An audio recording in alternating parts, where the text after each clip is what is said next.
সমস্ত তারিফ ও প্রশংসা সেই মহান আল্লাহ রাব্বুল আলামিনের, যে মহান আল্লাহ রাব্বুল আলামিন আমাদেরকে এই শীতের মধ্যে অনেক রাত হয়েছে আমরা এখানে বসে মহামূল্যবান আলোচনা শুনলাম। শোনার জন্য আল্লাহ রাব্বুল আলামিন তৌফিক দান করেছেন। আমরা সেই মহান আল্লাহ রাব্বুল আলামিনের দরবারে সকলে একবার শুকরিয়া আদায় করে নেই। সকলে একবার উচ্চ স্বরে বলে আলহামদুলিল্লাহ ওয়া আলা সাইয়্যিদিনা মাওলানা মুহাম্মদ। ইসরায়েল ফিলিস্তিনের এক আলেমে হজ করতে গেছেন। যাওয়ার পরে দুইজনে গল্প করলেন। গল্প করার পরে ওই ফিলিস্তিনের আলেমটা বলতেছেন যে আমাকে একজন ইহুদি পাদ্রী মানে ইহুদি আলেম জিজ্ঞাসা করলেন যে হে ভাই, আপনাদের মসজিদে ফজর নামাজের লোক হয় কিরকম? জুমার দিনে যেরকম হয় ওইরকমই হয় না কম হয়?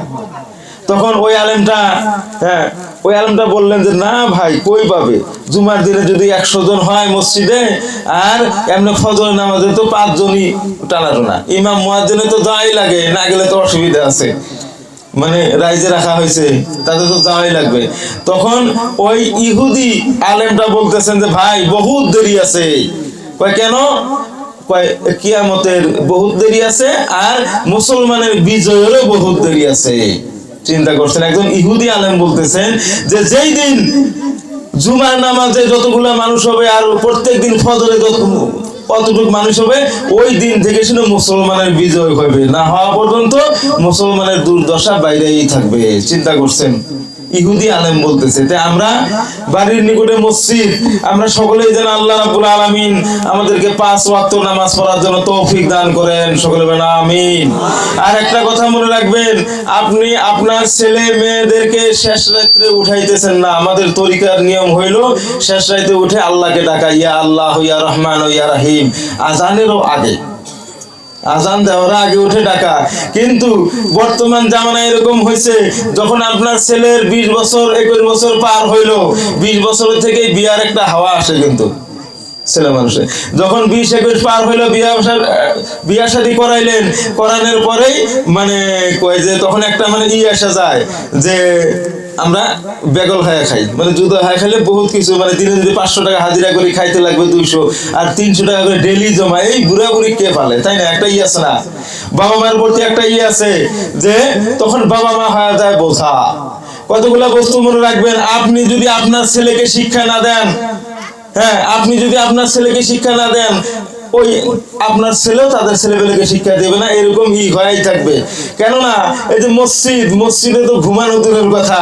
আমার আব্বাজান রাহমাতুল্লাহ আলাই, আমি একদিন মসজিদে এরকম ঠ্যাং ফেরকায়া দিয়ে বসে না মানুষ, এরকম করে বসছি। তখন আব্বাজান খালি আমার চোখের দিকে খালি একবার মানে চোখের লাটাটা একটু বড় করছে, আর দেখা দিচ্ছে যে এরকম আত্মাহিয়াতুর শুরুতে বসো। কেননা আমি তারপরে ইতিহাসের কিতাবের মধ্যে যা দেখলাম, ইমামে আজম আবু হানিফা রাহমাতুল্লাহ আলাই, যিনি সকল ইমামের ইমাম ছিলেন, ইমামুল আইম্মা, ইমাম আজম আবু হানিফা রাহমাতুল্লাহ আলাই, ওনার জীবনে কোনোদিন ঠ্যাং ফেরকা দিয়ে বসেন নাই। সুবহানাল্লাহ। ওই শিক্ষাটা আমার বাপে আমাকে দিছে, আর আমিও যদি আল্লাহ যদি তৌফিক দান করে আমার ছেলে মেয়েকে ওই শিক্ষাটা দিতে পারবো। তে ওই জন্য আল্লাহর নবীজি সাল্লাল্লাহু আলাইহি সাল্লামের কাছে সাহাবারা যা জিজ্ঞাসা করছে, হুজুর আমাদের ছেলে মেয়েকে কি শিক্ষা দিব, কেমন করে শিক্ষা দিব? তখন আল্লাহর নবীজি সাল্লাল্লাহু আলাইহি সাল্লাম বলছেন যে 1 নম্বরে তোমাদের ছেলে মেয়েকে ধর্মের শিক্ষা দাও, ধর্মের জ্ঞান দাও, নবীর মহব্বতের কথা বলো। আল্লাহ নবী সাল্লাল্লাহু আলাইহি ওয়াসাল্লাম 1 নম্বরে নবীর মহব্বত আর ধর্ম সম্পর্কে জ্ঞান দান করো। আর 2 নম্বরে কি করে তাকে আদব শিখাও। 1 নম্বরে ধর্মের জ্ঞান, নবীর মহব্বত, 2 নম্বরে আদব শিখাও, আর 3 নম্বরে এলেম শিখাও। তাহলে ওই এলেমটা কাজে দিবে, তাছাড়া কাজে দিবে না। প্রথমে কি শিখার লাগবে? নবীর মহব্বত। যে নবীজি না হইলে আল্লাহ রাব্বুল আলামিন এই দুনিয়া বানাইতো না। আল্লাহ রাব্বুল আলামিন দেখেন, আপনার নবী যে নবীজির সাথে কোনো তুলনা হয় না, যে নবীজি সাল্লাল্লাহু আলাইহি ওয়াসাল্লামের সাথে আদমের সাথেও তুলনা করাটা বেয়াদবি, ঈমান নষ্ট হওয়ারও একটা কারণ হয়ে যায়, ঈমানও নষ্ট হয়ে যায়। আকীদার কিতাবের মধ্যে আছে যে আল্লাহর পরে একমাত্র সম্মানের যোগ্য হলো আমাদের নবী মুহাম্মদুর রাসূলুল্লাহ সাল্লাল্লাহু আলাইহি ওয়াসাল্লাম। যে নবীজি সাল্লাল্লাহু আলাইহি সাল্লামকে সাহাবারা জিজ্ঞাসা করতো, হুজুর আপনি কখন থেকে নবী? বর্তমান জামানায় এরকম হয়েছে, মানে নবী নিয়ে টানা হাসরা। একটা কথা চিন্তা করবেন, পৃথিবীর ভিতরে অনেক জাতি আছে, হ্যাঁ অনেক জাতি আছে, তার মধ্যে অনেক জাতি আবার কি করে মানে এক আল্লাহকে মানে, যেরকম শঙ্কর দেব যারা মানে তারা এক আল্লাহকে স্মরণ করে, ওইরকম যারা এই খ্রিস্টানের মধ্যে কিন্তু দুইটা ভাগ আছে, একটা হলো ক্যাথলিক খ্রিস্টান, একটা খ্রিস্টান। ক্যাথলিক খ্রিস্টান মানে মূলের উপরে যারা বিশ্বাস, এই যে মৌলবাদী শোনেন না, মূলের উপরে যারা বিশ্বাস করে তাদেরকে ক্যাথলিক খ্রিস্টান, তারা এক আল্লাহকে ঠিকই মানে। আর বর্তমান যারা খ্রিস্টান ওরা মানে কাকে জানেন, দা ট্রিনিটি অফ গড, মানে ত্রিত্ববাদ, তিনে মিলা খোদা, ঈসা মারিয়াম আল্লাহ, এই তিনে মিলা খোদা মানে তারা। যারা আমাদের মধ্যে যারা আল্লাহকে মানে কিন্তু নবীর কথা শুনলেই মানে যাদের গায়ে মানে চুলকানি ওঠে, মানে নবীর শান ও মানের কথা শুনলে যাদের মানে মুখ বেঁকা হয়, মুখ কালা হয়, সাদা মুখ কালা হয়ে যায় দেখবেন। একটা কথা মনে রাখবেন, আপনি আপনার নিজেকে দিয়ে, আমি আমার নিজেকে দিয়ে যেই জায়গায় নবীদের শান মান বর্ণনা হইতেছে আমার অন্তরে যদি খারাপ লাগে তাহলে ভাববো যে আমি মুনাফিক। এটা সকলেই ভেবে নেবেন যে নবীজির সম্মানের কথা যেই জায়গায় হইতেছে ওই জায়গায় যদি আপনার মনে খারাপ লাগে তাহলে আপনি নিজেই মানে আপনার বিচার কাউকে দিতে হবে না, আপনি নিজেই ভেবে নেবেন যে আমি মুনাফিকের দলের মধ্যে আছি, আমি ঈমানদারের দলের মধ্যে নাই। কেননা আল্লাহর নবীজি সাল্লাল্লাহু আলাইহি সাল্লাম 63 বছর দুনিয়াতে উম্মতের মায়ায় কান্দিলেন, এখনো রওজা মুবারকে উম্মতের মায়ায় কান্দিতেছেন। যে দয়াল নবীজি সাল্লাল্লাহু আলাইহি সাল্লাম যেটা বলে গেছে সেটাই আমাদের জন্য আদর্শ। আল্লাহ রাব্বুল আলামিন পবিত্র কোরআন শরীফের মধ্যে বলে গেছেন যে লাকাদ কানা লাকুম ফি রাসূলিল্লাহি উসওয়াতুন হাসানা, আমাদের জন্য সাবধানবাণী করে গেছেন যে হে দুনিয়ার মানুষ, তোমরা তোমার মুহাম্মদ সাল্লাল্লাহু আলাইহি সাল্লামের মধ্যেই উৎকৃষ্ট উত্তম আদর্শ পাইবা। সুবহানাল্লাহ।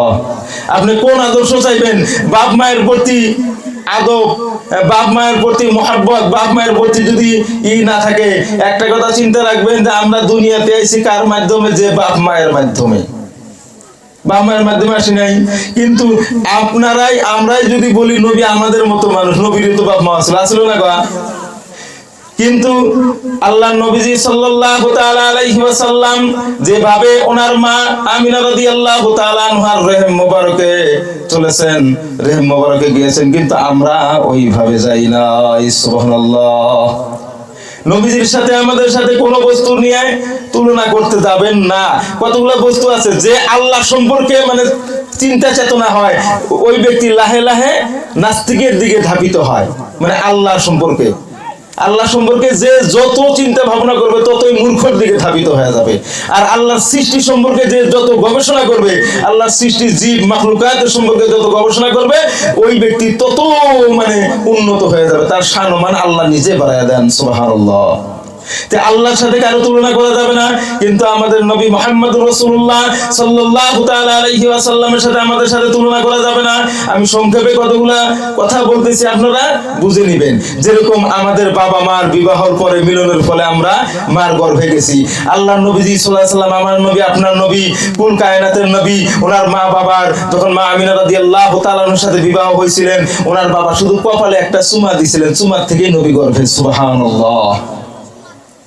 আল্লাহ নবীজি সাল্লাল্লাহু আলাইহি সাল্লাম আমরা যেরকম আমাদের মার পেটে ছিলাম, মা বোনদের পেট কি হয়, ডেলিভারি হলে দিনে দিনে খেলে অল্প আকারটা বড় হয়, কিন্তু আমাদের নবী সাল্লাল্লাহু আলাইহি সাল্লামের মার পেটের আকার কোনোদিনও বড় হয় নাই। সুবহানাল্লাহ।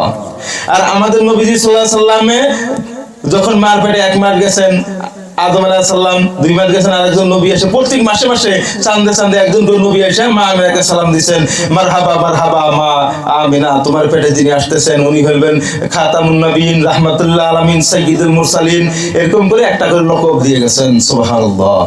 তারপরে মা আমিনা রাদিয়াল্লাহু তাআলা আনহা যখন আল্লাহর নবীজি সাল্লাল্লাহু তাআলা আলাইহি ওয়াসাল্লাম যেই দিন দুনিয়াতে আগমন করবেন, দুনিয়াতে আসবেন, ওই দিন মা আমিনা রাদিয়াল্লাহু তাআলা আনহা এই যে গায়েবী আওয়াজগুলো পাইতেছে, ওনার অন্তরে ভয় যে আমার কিছুদিন আগে নবীজির বাবা করছেন কি ব্যবসার ক্ষেত্রে যাওয়ার পথে রাস্তার মধ্যে মক্কা মদিনা ঠিক মাঝামাঝি আবওয়া নামের জায়গায় যায় ওনার বাবা ইন্তেকাল হয়ে গেলেন। ইন্না লিল্লাহি ওয়া ইন্না ইলাইহি রাজিউন। তে নবীজির মা চিন্তা করতেছেন যে আমার তো স্বামী নাই, হ্যাঁ আমার এরকম অবস্থা, আন্ধার ঘরের মধ্যে শুয়ে আছেন, হঠাৎ নবীজি সাল্লাল্লাহু আলাইহি ওয়াসাল্লাম মা চোখে ঘুম এসে গেল। সুবহানাল্লাহ। তে আপনাদের দেশে এই বরখাস অঞ্চলে এই এলাকার মধ্যে কোনো মা বোনের যদি ডেলিভারি হয়, যদি ডাক্তারখানা নিয়ে যায়, ডাক্তার কিন্তু বলতেও পারে যে আজকে হবে না, শেষ রাইতে হবে, নাইবা 2-3 দিন দেরি আছে, বলে না ডাক্তার? ডাক্তার দেখে কিন্তু বলে দেয়। হ্যাঁ, যদি সাপোজ ধরেন আমাদের মা বোন হসপিটালে নিয়ে গেলাম, নিয়ে যাওয়ার পরে ডাক্তার বললো যে রাতের 2টার পরে হবে, তখন ওই ব্যক্তি যে ডেলিভারি, ও যদি বলে যে ওর সাথে যে গেছে মা বোন ননদ যাই যাক, যদি বলে যে মা কিংবা বোন আমি অল্প ঘুমাইলাম, 2টার সময় আমাকে ডাক দিও, আমার তো ডেলিভারি হওয়ার সময়, আমার বাচ্চা সন্তানই হোক আর মেয়ের সন্তান হোক, ডাক দিও, তাহলে ওই যে বলবে ওই ব্যক্তিকে মানুষের পাগল বলবে না যে তুমি পাগল হয়েছো নাকি।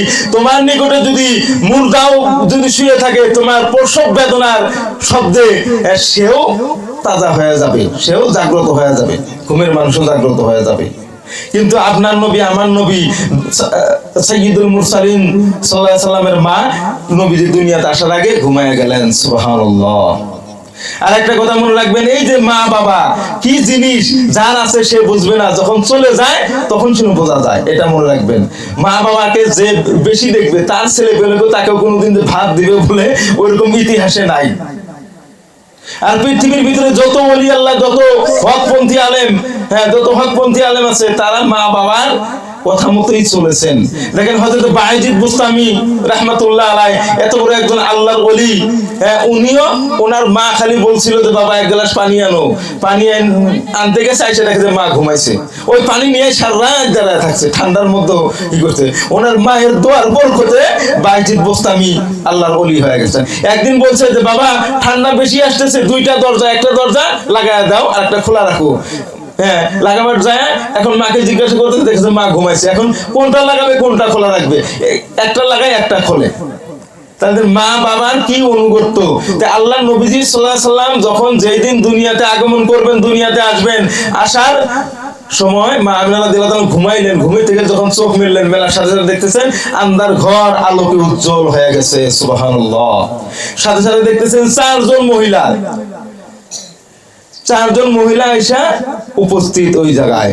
4জন মহিলার মধ্যে একজন হইল হযরত আদম আলাইহিস সালামের স্ত্রী হযরত হাওয়া, আর একজন হইল হযরত আসিয়া ফেরাউনের স্ত্রী, আর একজন হইল হযরত মারিয়াম, আর একজন হইল হযরত হাজেরা রাদিয়াল্লাহু তাআলা আনহা। এই 4জন মহিলা যখন আসছেন, এত সুন্দর মহিলা, মা আমিনা রাদিয়াল্লাহু তাআলা আনহা দেখে মানে ভয়ে চমকে গেলেন। তখন ওনারা বললেন যে হে মা আমিনা, আপনি ভয় খাবেন না, ভয় খাবেন না, আল্লাহ রাব্বুল আলামিন স্বয়ং আমাদেরকে জান্নাত হইতে আপনার গর্ভে যিনি আসতেছেন, সাইয়্যিদুল মুরসালিন, খাতামুন নবিয়্যিন ওয়াল মুরসালিন, তার দায়ানি করার জন্য আল্লাহ রাব্বুল আলামিন আমাদেরকে জান্নাত থেকে পাঠিয়ে দিয়েছেন। সুবহানাল্লাহ। আমার নবী সাল্লাল্লাহু আলাইহি সাল্লাম যে দুনিয়াতে আসছেন, এই যে মানুষের যারা বলে নবী যে আমাদের মতো, হ্যাঁ তাদের একটু আকল থাকা দরকার। কেননা আল্লাহ নবী সাল্লাল্লাহু আলাইহি সাল্লাম যে দুনিয়াতে আসছেন, আমরা আপনারা যত বুড়া মানুষ হোক, যত চাঙ্গা মানুষ হোক, আমরা কি কেউ কি কাপড় নিয়ে দুনিয়াতে আসছে কি উলঙ্গ অবস্থায় আসছে? তাই না? মার গর্ভ হইতে উলঙ্গ অবস্থায় আসছি। কিন্তু আমার নবী, আপনার নবী সাল্লাল্লাহু আলাইহি সাল্লাম দুনিয়াতে যে আসছেন, আসার পরে নবীজির পরনে বেহেশতি পোশাক পরিধান ছিল। সুবহানাল্লাহ। আমাদের ভারতের বিশ্ববিখ্যাত আব্দুল হক মুহাদ্দিস দেহলভী রাহমাতুল্লাহ আলাইহি, ওনার কিতাবের মধ্যে মাদারিজুন নবুওয়াতের মধ্যে আছে যে আল্লাহ নবী সাল্লাল্লাহু আলাইহি সাল্লাম সুরমা পরিহিত, সুরমা দেওয়া অবস্থায় দুনিয়াতে আসছেন। সুবহানাল্লাহ। সেই আমরাই বলি নবীজি আমাদের মতো, নাউজুবিল্লাহ। যে বলবে নবীজি আমাদের মতো, তার ঈমান দিনে দিনে ওই যে আল্লাহর বিষয় করলে যত মানুষ মূর্খের দিকে ধাবিত হবে, নবীজির কথা তার অন্তরে। পৃথিবীর ইতিহাসে একটা কথা মনে রাখবেন, নবীজির শানে যেই বেয়াদবি করছে তাকে আল্লাহ কোনোদিনও হেদায়েত দেন নাই। যত রাজা বাদশাহ ছিল, হ্যাঁ যেই নবীজির শানে বেয়াদবি করছে, গোস্তাকি করছে, তাকে আল্লাহ কোনোদিনও হেদায়েত দান করবেন না, করেন নাই আর করবেন না। আল্লাহুম্মা সাল্লি আলা সাইয়্যিদিনা মাওলানা মুহাম্মাদ ওয়া আলা সাইয়্যিদিনা মাওলানা।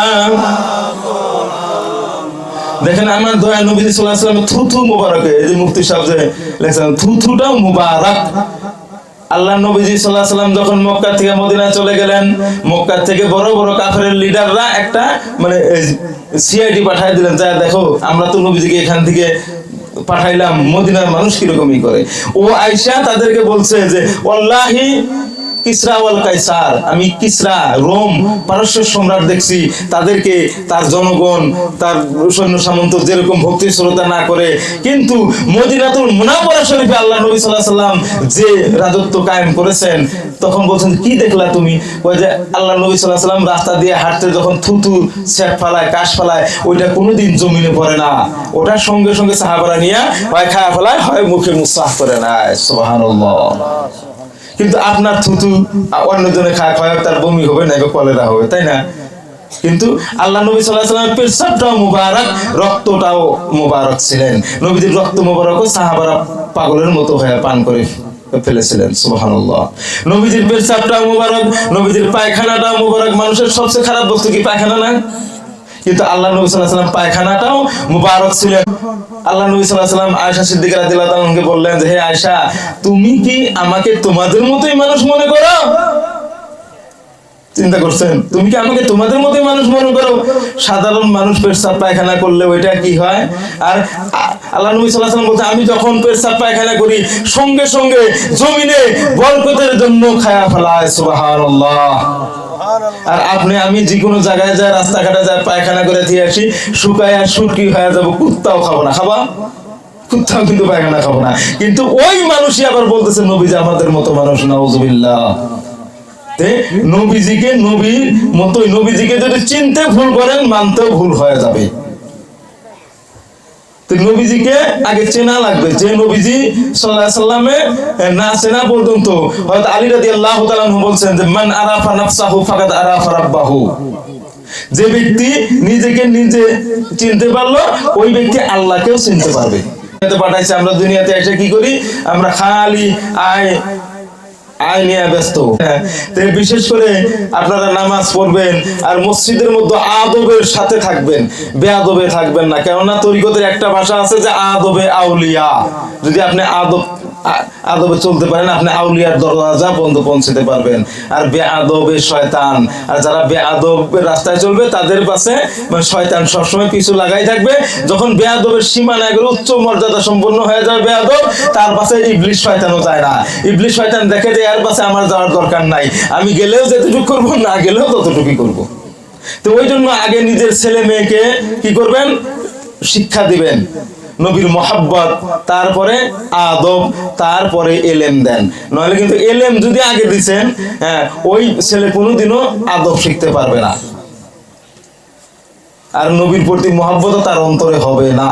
ওই জন্য সকলের বাড়িতে কি করা লাগে? নবীজির জীবনী, আমাদের নবীজি সাল্লাল্লাহু আলাইহি ওয়াসাল্লামের জীবনী পড়বেন। বিশ্ব নবীটা আমাদের নবী তো এতটুকুর জন্য নবী না, বিশ্ব নবী না, আমাদের নবী দয়ার নবী, মায়ার নবী, কুল কায়নাতের নবী, এরকম বলবেন, বিশ্ব নবী বলবেন না। বিশ্ব নবী একটা ছোট্টর জন্য। আল্লাহ রাব্বুল আলামিন পবিত্র কোরআন শরীফের মধ্যে ঘোষণা করেছেন ওমা আরসালনাকা ইল্লা রাহমাতাল লিল আলামিন। তো এই আয়াতের ব্যাখ্যা হলো যে we sent not thee but as a mercy for all creators, যে হে হাবিব আল্লাহ মুহাম্মদ রাসূলুল্লাহ সাল্লাল্লাহু আলাইহি ওয়াসাল্লাম, আমি আপনাকে সমস্ত জগৎ সমূহের, মানে জগতের জন্য না, পৃথিবীর জন্য না, সমস্ত জগৎ সমূহের জন্য রহমত হিসেবে পাঠাইছি। সুবহানাল্লাহ। তো এই আয়াতের ব্যাখ্যা ইমাম শাওকানি রাহমাতুল্লাহ আলাইহি উনি বলছেন যে কুল্লু শাইইন মা সাওয়াল্লাহি আজ্জা ওয়া জাল্লা, আল্লাহ ছাড়া যা কিছু আছে সবের জন্য আমাদের নবী রহমত। জোরে চিল্লায়া কোন সুবহানাল্লাহ।